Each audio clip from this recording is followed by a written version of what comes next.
Hey everybody, my name's Ed Trevors. My pronouns are he, him, and his.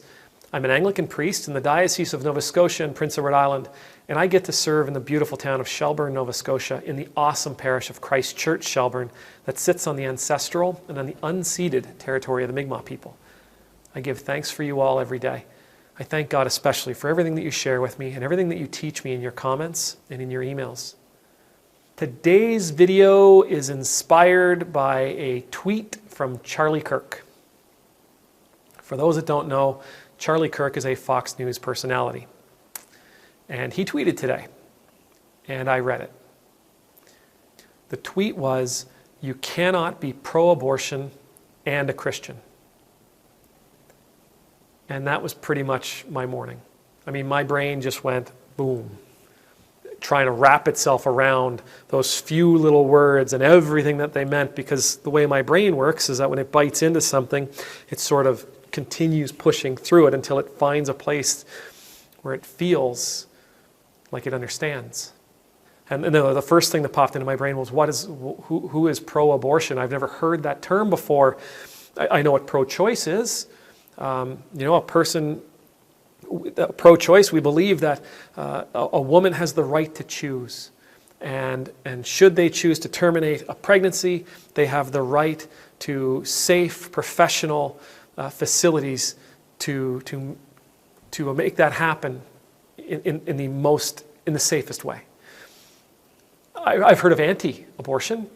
And, they don't know abortion, no reasons. We don't want it. It shouldn't happen, not ever. Though there are some caveats to that argument. And they say that they're pro-life. They call themselves pro-life. And then my brain really took off, right? Because the moment I started thinking about pro-life, and I added that idea of what, Charlie Kirk used the word Christian in his tweet, and I went, pro-life Christian, well, what does that mean? Right, it's a massive title. Anybody willing to wear the term, anybody that's willing to wear that title of pro-life Christian, what could that possibly mean? How does that fit in the context of the argument and the conversation that surrounds abortion? How does it fit life, right? Because it needs to fit in both places.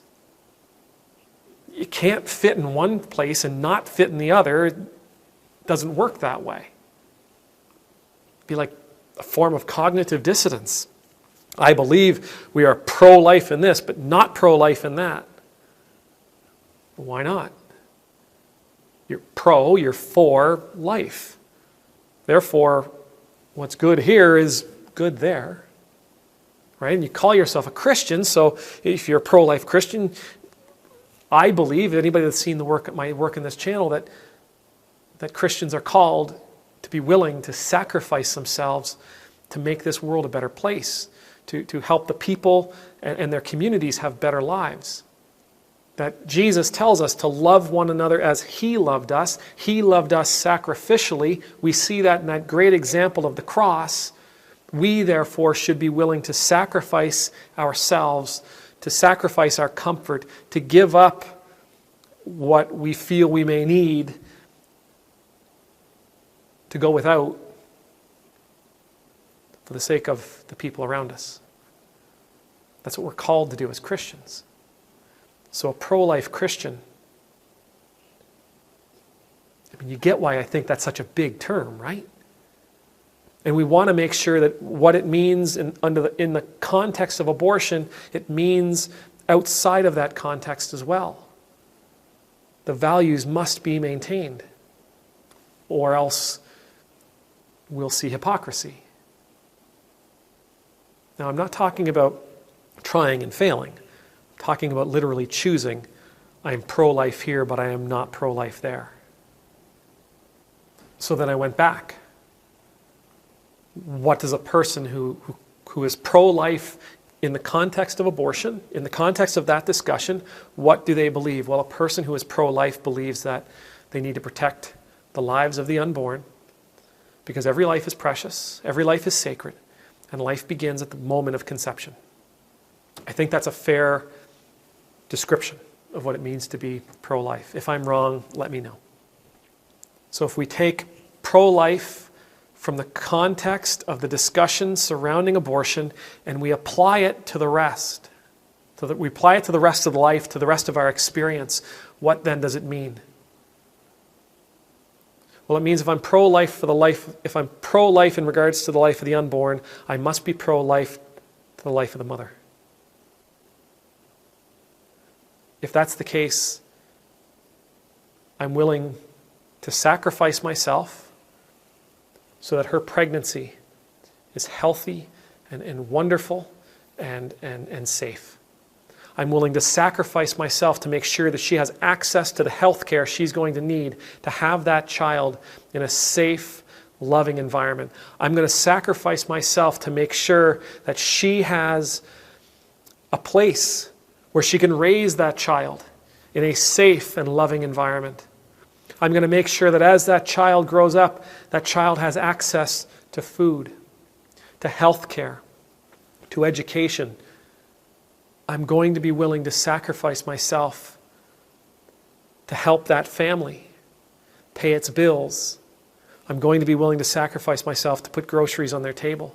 I'm going to be willing to sacrifice myself to put gas in their car. I'm going to be willing to sacrifice myself to pay for their medication. I'm going to be willing to sacrifice myself to help them have a prosperous, abundant, joy-filled life. Because I'm pro-life. And life is more than keeping somebody alive. But even if life isn't more than keeping somebody alive, and if I take that moniker of pro-life Christian away from the context of the conversation surrounding abortion, and I apply it to the rest of the world, and it's just about keeping somebody alive, that means that I must be willing to sacrifice myself to make sure that there are safe, warm places for our homeless to live, not just to go, to live. I'm going to be willing to sacrifice myself to help the addict get clean, to stay clean. I'm going to be willing to sacrifice myself to welcome the refugee and the illegal immigrant into my community so that they can be safe and healthy and that they can raise their family in a safe and healthy environment. I'm going to be willing to sacrifice myself to help that family who can't afford to pay their bills because no one out there is willing to pay them a living wage. Right? If I'm going to be a pro-life Christian, if I'm going to call myself a pro-life Christian, and if I'm going to work diligently to protect the lives of the unborn, then I need to work equally diligently to protect the lives of the people around me. I'm not here to say that everybody has to do everything.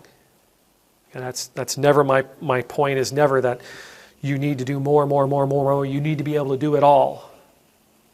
You may not be able to do anything else. But your heart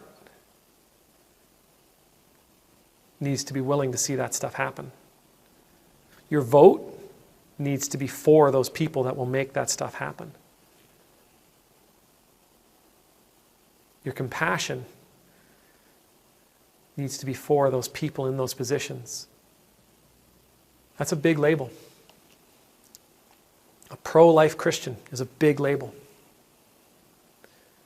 And if you're willing to be pro-life in one context, in one conversation, you need to be willing to be pro-life in every conversation. Conversations about our refugees, you're pro-life. Those conversations about illegal immigrants, pro-life. Your conversations about raising the minimum wage or a universal basic income, pro-life. Your conversations about universal health care, pro-life. Your conversations about charity, pro-life. your conversations about drug addiction and prison reform, pro-life. And it goes on and on and on. I have no trouble with somebody having an opinion. Everybody's got one. But as a friend of the channels often tells us, words are cheap, action is everything. If you call yourself a pro-life Christian in the context of the conversation surrounding abortion, you need to be willing to call yourself a pro-life Christian in the context of every other conversation we are having as a community. May the Lord bless you. May the Lord keep you. May the Lord make his face shine upon you and be gracious to you. May the Lord lift up his countenance upon you, and may you always know the peace of being in the Lord's presence. And I pray for all of us that we are all willing to sacrifice for the benefit of our neighbors, regardless of where they find themselves. Amen.